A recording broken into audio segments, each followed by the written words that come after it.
Bar council of ગુજરાતની ચૂંટણી માટે રાજકોટમાં પણ મતદાન થઈ રહ્યું છે। રાજકોટમાંથી 5 ઉમેદવારો ચૂંટણી મેદાનમાં છે।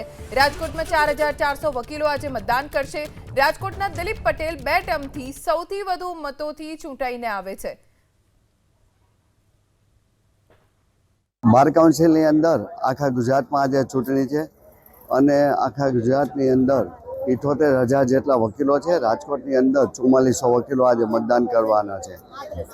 સામાન્ય રીતે 70% વોટિંગ થતું હોય છે અને છેલ્લી 2 ટર્મથી ગુજરાતની અંદર હું સૌથી વધુ મતે જીતેલો ઉમેદવાર છું અને આ વર્ષે પણ મને કામના આધારે હું એવું ચોક્કસ કહી શકીશ કે હું નંબર 1માં જીતીશ અને રાજકોટની અંદર અત્યારે ખૂબ લાઈન છે, સારું એક મતદાન થઈ રહ્યું છે। રાજકોટમાંથી 5 ઉમેદવારો ચૂંટણી મેદાનમાં છે।